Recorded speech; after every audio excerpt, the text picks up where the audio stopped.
നമസ്കാരം. ശ്രീമദ് ഭാഗവതം മൂലം പ്രഭാഷണം ഭാഗം 437 437. ഓം ഗം ഗണപതയേ നമഃ. ഓം സം സരസ്വതേ സ്വാഹ. ഓം ശ്രീ ഗുരുഭ്യോ നമഃ. ഓം ശ്രീ രംഗനാഥ ശർമ്മണേ നമഃ. നാരായണ നാരായണ നാരായണ നാരായണ നാരായണ നാരായണ നാരായണ നാരായണ നാരായണ നാരായണ നാരായണ. ഓം ശ്രീകൃഷ്ണാർപ്പണമസ്തു. ഓം ശ്രീകൃഷ്ണായ പരബ്രഹ്മണേ നമഃ. ഓം ശ്രീകൃഷ്ണായ പരമാത്മനേ നമഃ. ഹരേ രാമ രാമ രാമ ഹരേ ഹരേ, ഹരേ കൃഷ്ണ കൃഷ്ണ കൃഷ്ണ ഹരേ ഹരേ. ഓം ശ്രീ രുക്മിണി സത്യഭാമ സമേത ശ്രീ ഗോപാലകൃഷ്ണസ്വാമിനേ നമഃ. ശ്രീമദ് ഭാഗവതം ചതുർത്ഥ സ്കന്ധം 29-ാം അധ്യായത്തിലെ 49-ാമത്തെ ശ്ലോകം മുതൽക്ക് പറയണം. ഇവിടെ ശ്ലോകം 49-ഉം 50-ഉം 49 ഒരു 3 വരി ശ്ലോകമാണ്. കുറച്ച് ലെങ്തി ശ്ലോകമാണ്, ശ്രദ്ധിക്കുക. ആസ്തീര്യദർഭൈ പ്രാഗഗ്രൈ കാഷ്ണേന ക്ഷിതിമണ്ഡലം സ്തബ്ധോ ബൃഹദ്വദാത്മാനി കർമ്മനാ വൈഷയത് തൽ കർമ്മഹരിദോഷം യൽ സാ വിദ്യാ തന്മധീര്യയാ. ഇതാണ് ശ്ലോകം. അതിന് വാക്കാർത്ഥം പറയുമ്പോൾ, പ്രാഗ്ഭാഗത്തേക്ക് മുഖത്തോടുകൂടി ദർഭകൾ കൊണ്ട് ഭൂമണ്ഡലത്തെ സമ്പൂർണമായിട്ട് വിരിച്ചിട്ട് മഹത്തായ വധം നിമിത്തം, അതായത് ഓരോ യാഗത്തിനും ഓരോ പശുക്കളെ വധിച്ചിട്ടുണ്ട്, അഭിമാനിക്കുന്നവനും ഗർവിഷ്ഠനുമായിട്ട് ഏതൊന്നാണോ കർമ്മത്തിൻ്റെ പരമോദ്ദേശം, ആ കർമ്മത്തെ അങ്ങ് അറിയുന്നില്ല. അതായത് അങ്ങക്ക് ഈശ്വരോപാസന അറിയുന്നില്ല. കാമനകൾ പൂർത്തീകരിക്കാൻ വേണ്ടിയിട്ടുള്ള കർമ്മങ്ങൾ മാത്രമേ അങ്ങക്ക് അറിയൂ എന്നാണ് പറഞ്ഞതിന് താല്പര്യം. അപ്പോൾ അറിയുന്നില്ല. അത് കർമ്മം യാതൊന്നിനാൽ ഹരിയിൽ മനസ്സുറയ്ക്കുമോ അതാണ് വിദ്യ.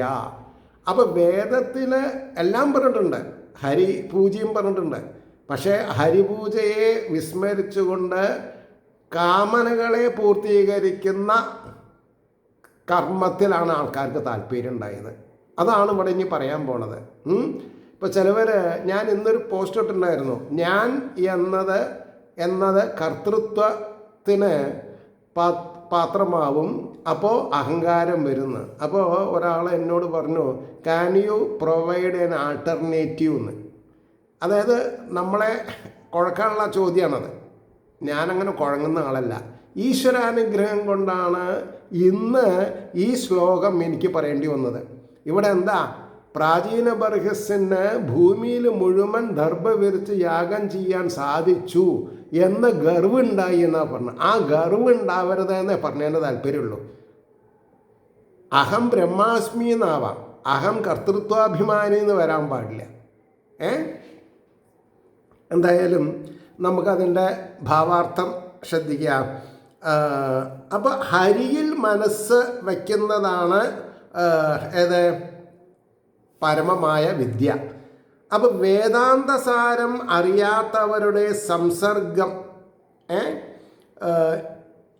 നിമിത്തം അങ്ങും അർത്ഥമറിയാത്തവനായി ഭാവിച്ചുവെന്ന് ശ്രീ നാരദമുനി പ്രാചീന ബർഹിസിനോട് സ്പഷ്ടമായി പറയുന്നു.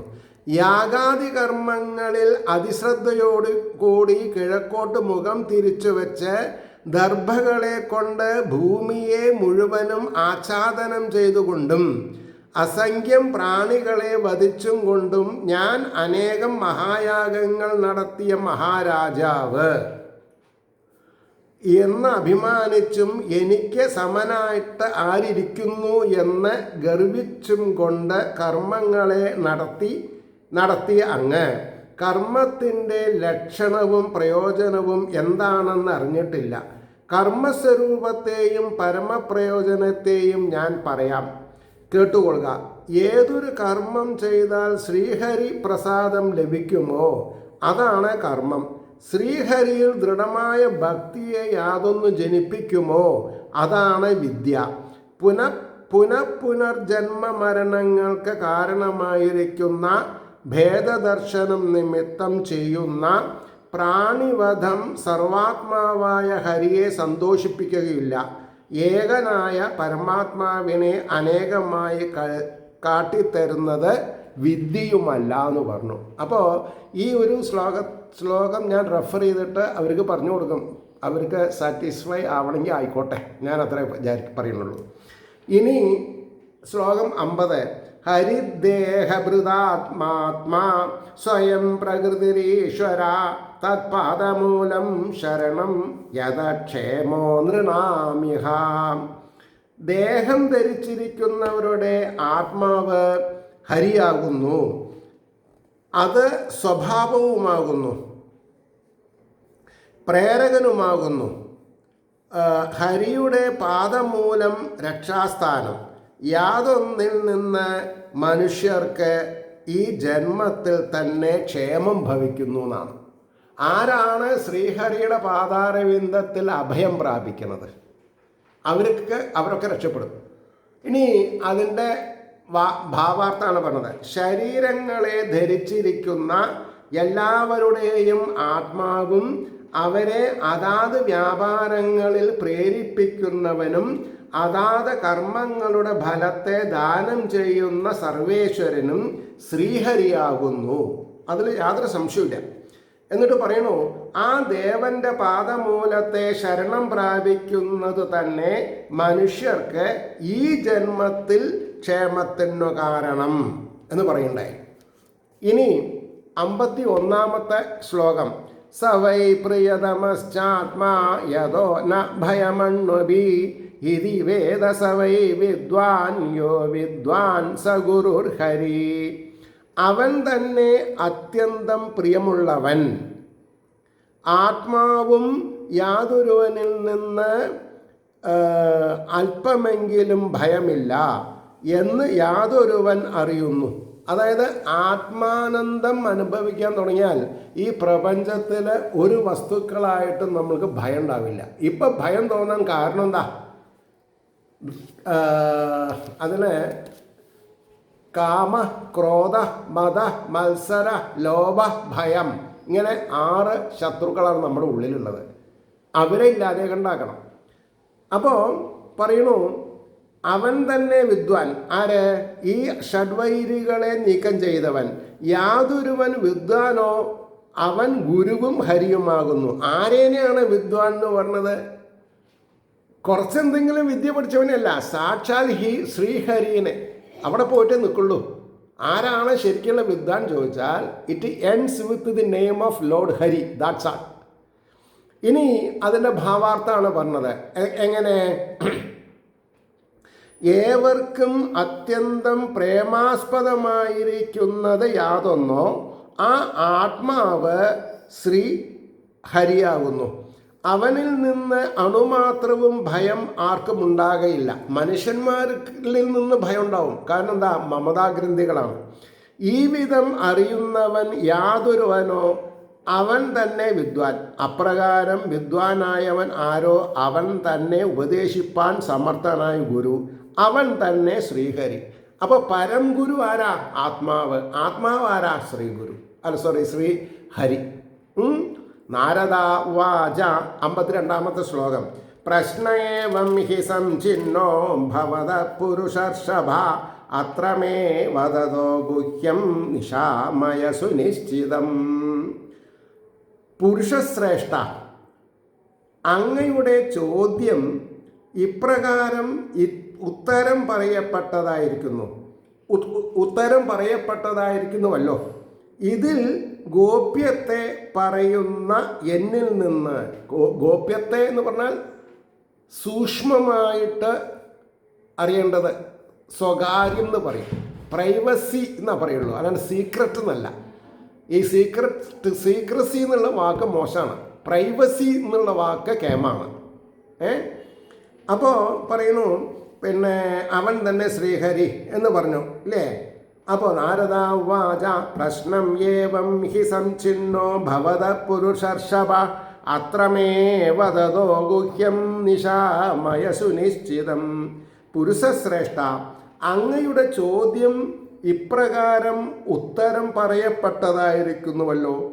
ഇതിൽ ഗോപ്യത്തെ പറയുന്ന എന്നിൽ നിന്ന് നിശ്ചയിക്കപ്പെട്ടതിനെ കേട്ടാലും. സോ ക്ലാരിറ്റി ഉള്ളതാണ്. പ്രമോഷയോ. അപ്പം നാരദർ പറഞ്ഞു, എന്താ നാരദർ പറഞ്ഞത്? ഹേ പുരുഷശ്രേഷ്ഠ, മോക്ഷമാർഗത്തെക്കുറിച്ച് അങ്ങ് ചെയ്തതായ ചോദ്യത്തിന് ഞാൻ ഈ വിധം മറുപടി കഴിഞ്ഞിരിക്കുന്നു.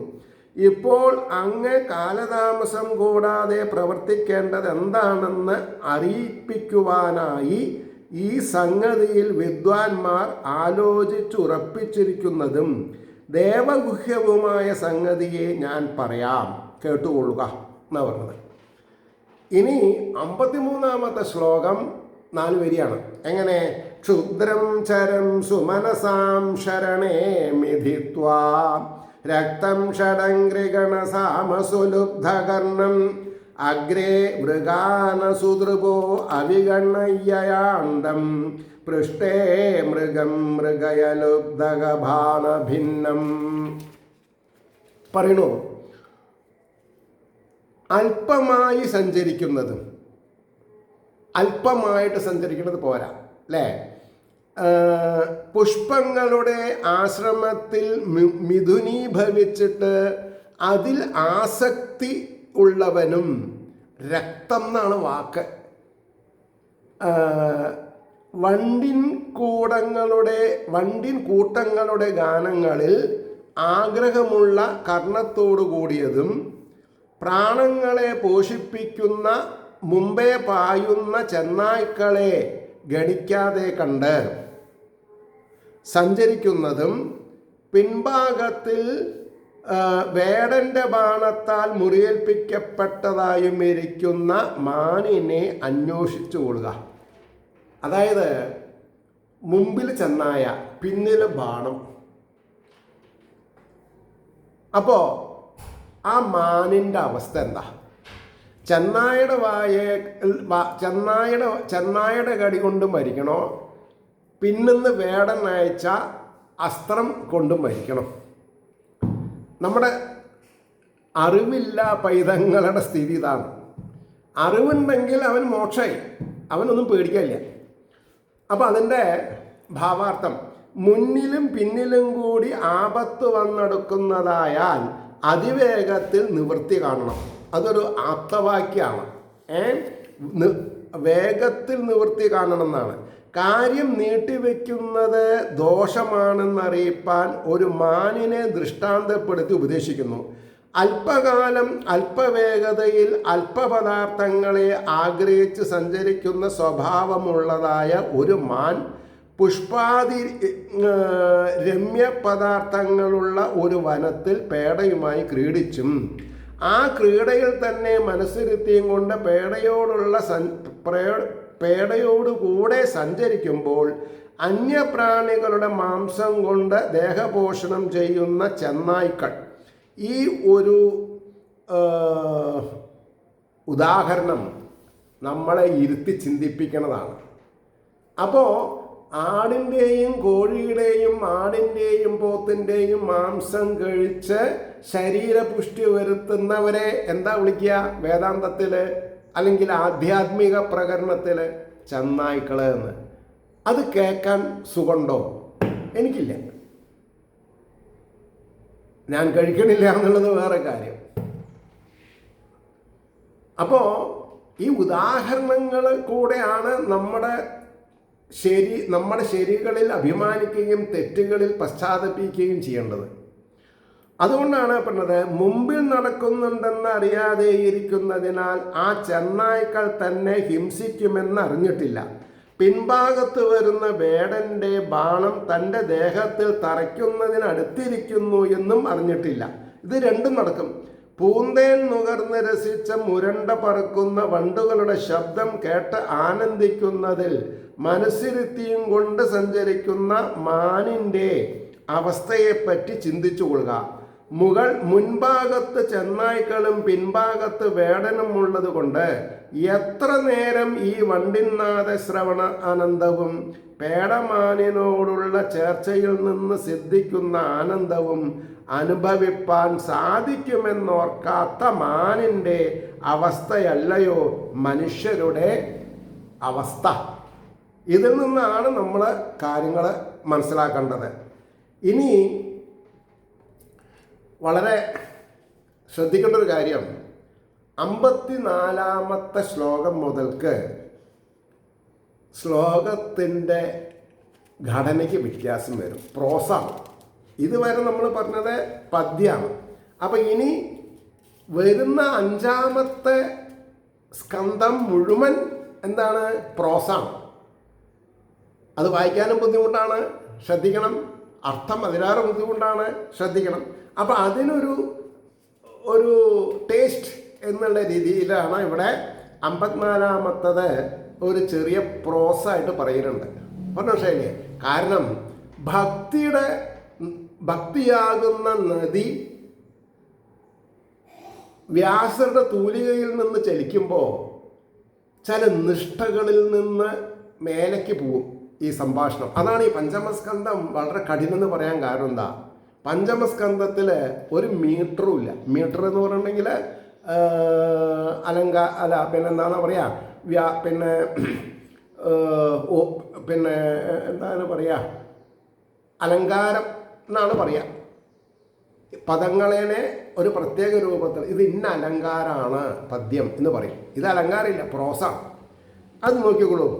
കുറച്ച് ബുദ്ധിമുട്ടിയിട്ട് വായിക്കണം, ശ്രദ്ധിക്കാം. ഞാൻ 2 പ്രാവശ്യം വായിക്കാം. സുമന സമധർമാണാം സ്ത്രീണാം ശരണ ആശമേ പുഷ്പം മധുഗന്ധവൽ ക്ഷുദ്രതമം കാമ്യകർമ്മ വിഭാഗജം കാമസുകലവം ജൈഹ്യൗപസ്ത്യാദി വിജിന്വന്തം മിഥുനീഭൂയ തദഭിനിവേശിതമനസം ഷഡംഗ്രിഗണ സാമഗീതവദിത മനോഹരവനിതാദിജന ജനലാപേഷ്വാദി തരാം അതിപ്രലോഭിതകർണമഗ്രേ മൃഗയൂധവദാത്മന ആയുർഹരതു അഹോരാത്രാന്താൻ അവിശേഷാന വിഗണ്യയ ഗൃഹേഷു വിഹരന്തം പൃഷ്ടതയേവ പരോക്ഷമനുപ്രവൃത്തോ ലുബ്ധക കൃതാന്തോ അന്തഃശരേണയമിഹ പരാവിധൃതി തം ഇമം ആത്മാനം അഹോരാജൻ ഭിന്നഹൃദയം ദൃഷ്ടുമർഹസീതി. ഇതാണ് ശ്ലോകം. ഒന്നുകൂടി വായിക്കാം.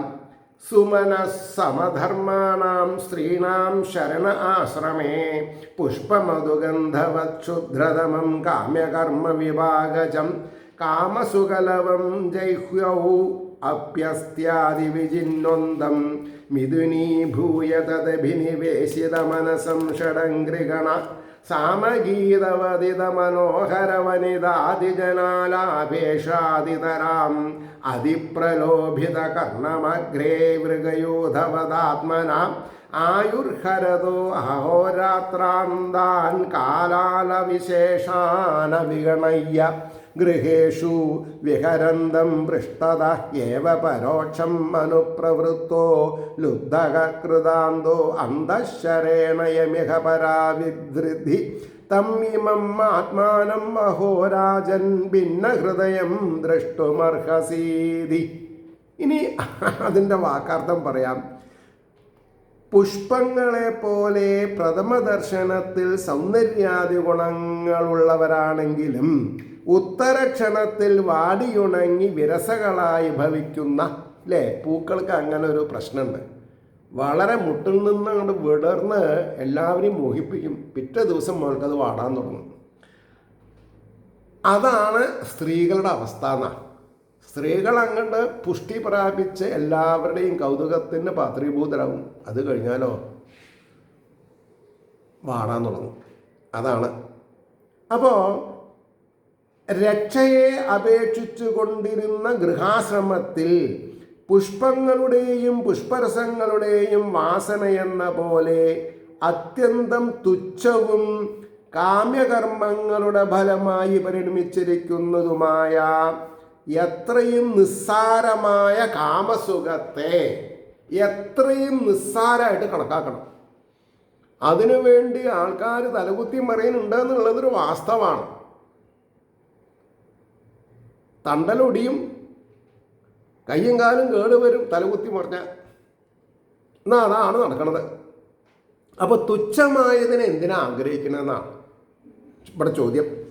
നിസ്സാരമായ കാമസുഖത്തെ നാവിൻ്റെയും ഉപസ്ഥത്തിൻ്റെയും ദ്വാരങ്ങളിൽ കൂടെ അന്വേഷിക്കുന്നതിൽ ഏർപ്പെട്ടിരിക്കുന്നതും ഇത്ര പ്ലെയിനായിട്ടുള്ള ഒരു കോൺവെർസേഷൻ ഇതര ഗ്രന്ഥങ്ങളിൽ ഉണ്ടെന്ന് എനിക്ക് തോന്നണില്ല.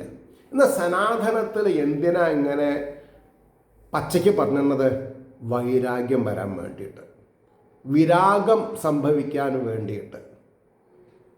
കാരണം ഭൗതികതയിൽ എത്രത്തോളം രാഗമുണ്ടോ അത്രത്തോളം നാശം ഭവിക്കും. കടമകളിൽ നിന്ന് നമ്മളെ പിറകോട്ട് വലിക്കും. പക്ഷേ വിരാഗം 6, 8, 10, 12 വയസ്സിൽ സംഭവിച്ചാൽ അനർഹമായതിൻ്റെ പിന്നാലെ പോവില്ല. ഞാൻ അത്രേ പറയുള്ളൂ. അതുകൊണ്ടാണ് അന്വേഷിക്കുന്നതിൽ ഏർപ്പെട്ടിരിക്കുന്നതും സ്ത്രീയോടുകൂടെ ചേരുന്നത് കൊണ്ടുള്ള സുഖത്തിൽ മനസ്സിനെ വെച്ചിരിക്കുന്നതും വണ്ടിൻ കൂട്ടങ്ങളുടെ സൗമ്യഗാനമെന്ന പോലെ മനസ്സിനെ ഏറ്റവും അപഹരിക്കുന്ന സ്ത്രീകൾ മുതലായവരുടെ സംഭാഷണങ്ങളിൽ അധികം ആഗ്രഹിക്കുന്ന കർണങ്ങളോടുകൂടിയും. ഈ കർണം, ചെവി എന്തിനാ ഉപകരിക്കേണ്ടതെന്നാണ് പറഞ്ഞത്. ഈശ്വരൻ്റെ അവതാര ചരിത്രങ്ങളെ കേൾക്കാൻ ഈ ചെവിനെ ഉപയോഗിച്ച് വിചാരിക്കുക. ഭഗവാൻ ഉവാച, ആ ഭഗവാൻ പറയുന്ന തത്വശാസ്ത്രങ്ങളെ കേൾക്കാൻ ചെവിക്ക് യോഗമുണ്ടായാൽ ആ ചെവിയിൽ നൈമിഷികമായ സുഖത്തെ പറയുന്ന കഥകൾക്ക് കേൾക്കാനുള്ള പ്രാവീണ്യം നഷ്ടം വരും. ഏതാണ് ശരി ഏതാണ് തെറ്റെന്ന് അറിയുന്നത് വരെ ഈ പ്രശ്നമുള്ളൂ പ്രമോഷയിലെ. അപ്പോൾ മുമ്പിൽ ചെന്നായ്ക്കളുടെ സംഘമെന്ന പോലെ ആത്മാവിൻ്റെ ആയുസ്സിനെ അപഹരിക്കുന്ന ദിനരാത്രി പര്യന്തമുള്ള നിമേഷാദി സമയവിശേഷങ്ങളെ അറിയാതെ കണ്ട് ഗൃഹങ്ങളിൽ രമിക്കുന്നവനും പിന്നിൽ കൂടെ തന്നെ കാണാതെ തുടർന്നു കൊണ്ടുവരുന്ന വേടനെന്ന പോലെ അന്തകൻ ഉള്ളിൽ കൂടെ ഉപയോഗിക്കുന്ന ശരത്താൽ യാതൊരുത്തനെ മുറിപ്പെടുത്തുന്നുവോ ഈ ആത്മാവിനെ അല്ലയോ രാജാവേ ഹൃദയത്തിൽ മുറി തട്ടിയിരിക്കുന്നതായിട്ട് അറിയുവാൻ അങ്ങ് അർഹനെന്നാണ് ഞാൻ മാനിൻ്റെ കഥ കൊണ്ട് അങ്ങയെ ധരിപ്പിക്കുന്നത്. ഈ മാനിൻ്റെ കഥ ആർക്കുള്ളതാ? മനുഷ്യർക്കുള്ളതാണ്. ആ മനുഷ്യൻ ഈ ഉദാഹരണത്തെ മാനിച്ചുകൊണ്ട് തെറ്റിൽ നിന്ന് പിന്തിരിഞ്ഞാൽ അവൻ രക്ഷപ്പെടണം. അതാണ് ഭാഗവത ധർമ്മം. അപ്പം ഇതൊന്നും ആചാര്യന്മാർ പറയാതെ കണ്ടിരിക്കാനുള്ള കാരണം എന്താ? ഞാൻ എന്തിനാ ഈ പബ്ലിക്കിൻ്റെ ദേഷ്യത്തിന് പാത്രീഭൂതാവുന്നത്? അവരെ നന്നാക്കി പറഞ്ഞിട്ട് അവിടെ പോയാൽ പോരെ? നീട്ടി വിളിച്ചോളൂ, നാരായണാന്ന് നീട്ടി വിളിച്ചോളൂ, നാവിലെ വെള്ളം പോകുന്നല്ലാതെ കണ്ട് അർത്ഥതലങ്ങളെ സ്പർശിക്കാൻ സാധിച്ചിട്ടില്ലെങ്കിൽ നീട്ടി വിളിച്ചിട്ട് എന്താ കാര്യം? ഇവിടെയാണ് ഞാൻ എൻ്റെ ഗുരുനാഥനെ നമസ്കരിക്കുന്നത്, സദാസമയം നമസ്കരിക്കുകയാണ്. കാരണം എന്താ? ഈ ഒരു സബ്ജക്റ്റിൽ ഇത്രയും തീവ്രത ഉണ്ടാക്കി തന്നു അദ്ദേഹം. അതുകൊണ്ടാണ് പറയുന്നത്. അപ്പോൾ ഇനി അതിൻ്റെ ഭാവാർത്ഥം പറയുന്നു. മാനിൻ്റെ ദൃഷ്ടാന്തം പറഞ്ഞതിനെ സ്പഷ്ടമാക്കുന്നു. വിരിഞ്ഞു നിൽക്കുന്ന പുഷ്പങ്ങളെ ഭംഗിയുള്ളവയെന്ന് കരുതി സ്വാധീനത്തിലാക്കുവാൻ മനുഷ്യർ യത്നിക്കുന്നുവെങ്കിലും അധിക സമയം കഴിയും മുമ്പേ ദളങ്ങൾ വാടി ഉണങ്ങിപ്പോകുമ്പോൾ സൗന്ദര്യം പോയി കഴിഞ്ഞു. അതുപോലെ യൗവനയുക്തകളായ സ്ത്രീകളുടെ അവയവ ഭംഗി കണ്ട് മോഹിക്കുന്ന ജനം അവരോടുകൂടെ ചേർന്നിരിക്കുന്നതിനായി പരിശ്രമിക്കുന്നു. എനിക്ക് നിങ്ങളോടുള്ളൊരു ക്വസ്റ്റ്യൻ, സ്കൂളിൽ, +2, ഡിഗ്രിക്ക്, പോസ്റ്റ് ഡോക്ടർ എവിടെ ഇത് പഠിപ്പിക്കുന്നത്? ഇത്രയും സുതാര്യമായിട്ട് സ്വന്തം മാതൃഭാഷയിലുള്ള ആഖ്യാനങ്ങളെ നമ്മൾ തിരസ്കരിക്കുക കാരണമല്ലേ നമ്മൾ എവിടെ എത്താത്തത്?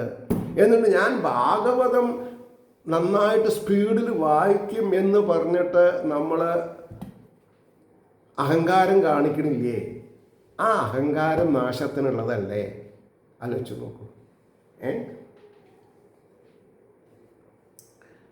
അപ്പോൾ പറയണു, ആ ചേർച്ച കൊണ്ട് സിദ്ധിക്കുന്ന സുഖം എത്രയോ തുച്ഛവും ക്ഷണികവുമാകുന്നു.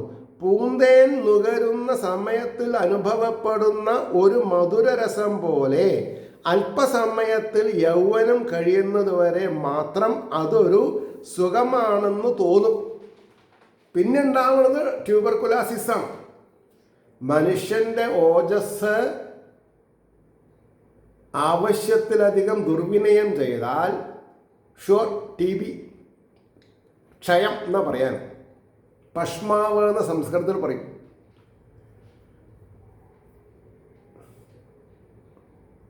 അപ്പോൾ ജന്മജന്മാന്തരങ്ങളിൽ ഫലകാംക്ഷയോടുകൂടെ ചെയ്ത കർമ്മത്തിൻ്റെ ഫലമായിട്ടാണ് ഇഹലോകത്തിലെ സുഖ സാധനങ്ങളായ ഗൃഹധനാദി പദാർത്ഥങ്ങൾ ഉണ്ടാകുന്നത്.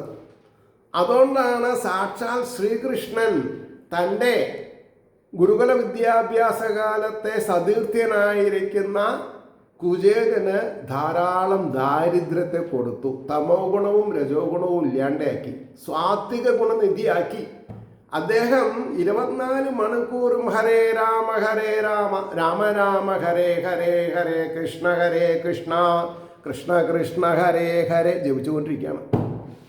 അപ്പൊ കാണുന്നവർക്ക് തോന്നും അദ്ദേഹം കുചേലനാണ്, ദ്വാരമുള്ള തുണിയാണ് ഉടുത്തിട്ടുള്ളത്. കുട്ടികൾക്ക് നല്ല ആർഭാടം തെളിയിക്കുന്ന വസ്ത്രധാരണകളില്ല. എന്തിനു പറയണു? 2 നേരം ആഹാരമില്ല, പഷ്ണിയാണ്.